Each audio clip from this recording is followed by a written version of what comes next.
விஷயத்த நம்பலாமா வேணாமான்னு தெரியல. விக்னேஷ் சிவன் எடுத்துட்டு இருக்க படத்துல இருந்து நயன்தாரா அவர்கள் விலகிட்டாங்க அப்படிங்கிற இந்த செய்தி தான் சோசியல் மீடியால பரவலா பேசப்பட்டு வருது. அதை பத்தி தெளிவா இந்த வீடியோல நம்ம இப்போ பார்க்கலாம். லேடி சூப்பர் ஸ்டார் அப்படின்னு சொன்னாலே நயன்தாரா அவர்கள் தான் நம்ம கையை காட்டுவோம். கிட்டத்தட்ட 20 வருஷங்களுக்கு மேல தென்னிந்திய திரையுலகத்துல முன்னணி நடிகையா இவங்க வளம் வந்துட்டு இருக்காங்க. ஸ்டார்டிங்ல ஐயா படத்துல தான் இன்ட்ரோ ஆனாங்க. அதுக்கப்புறம் அவங்க கொடுத்த படம் எல்லாமே நல்ல ஹிட் ஆனிச்சு. மக்கள் கிட்ட ஒரு நல்ல ஒரு வரவேற்புமே இருந்துட்டு இருந்துச்சு. அது மட்டும் இல்லாம இவங்க தமிழ்ல மட்டும் நடிக்காம மலையாளம், தெலுங்குன்னு பல மொழிகள்ல நடிச்சுட்டு அதுலயுமே முன்னணி ஹீரோயினியா இருந்துட்டு தான் இருந்தாங்க. இப்ப ரீசெண்டா வந்தா ஜாவான் படத்துல தான் நடிச்சு திருப்பவும் வந்து அவங்க என்ட்ரி கொடுத்தாங்க. சோ இது எல்லாத்தையுமே நம்ம பார்த்துட்டு தான் இருந்தோம். சமீப காலமா அவங்க நடிச்சிட்டு இருந்த எல்லா படமுமே டக்கு டக்குன்னு வெளியில வந்துச்சு. ஆனா எதிர்பார்த்த அளவுக்கு எல்லாமே சக்சஸ் ஆனிச்சா அப்படின்னா அந்த இடத்துல கேள்விக்குரியதா வச்சு ஆகணும். கனெக்ட், நெற்றிக்கண்ணு, அதுக்கப்புறம் வந்து அன்னபூர்ணி படம், இது எல்லாமே என்ன பண்ணுச்சு அப்படின்னு கேட்டா நல்லா தான் போனுச்சு. ஸ்டோரியும் ரொம்ப நல்லா இருந்தது. இவங்களோட நடிப்பும் ரொம்ப பக்காவா இருந்தது. பட் அந்த அளவுக்கு வந்து வெற்றியை தொடல அப்படின்னு தான் சொல்லி ஆகணும். என்னதான் இவங்க நடிக்கிற படம் எல்லாமே ரொம்ப சக்சஸ் ஆகல அப்படின்னாலும் இவங்களோட சம்பளம் வந்து கூடிக்கிட்டே தான் இருக்குது அப்படின்னு சொல்லிட்டு இருக்காங்க.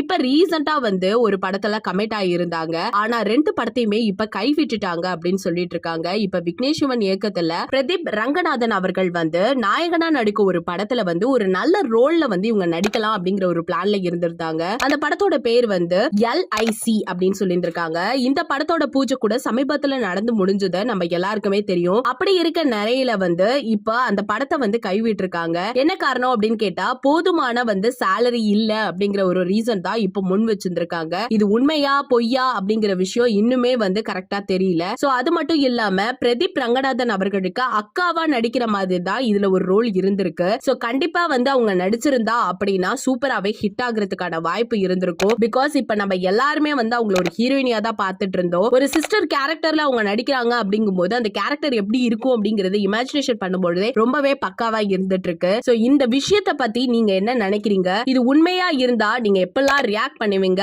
அப்படிங்கிற உங்களோட கருத்துக்களை மறக்காம நம்ம கமெண்ட் செக்ஷன்ல ஷேர் பண்ணிக்கோங்க.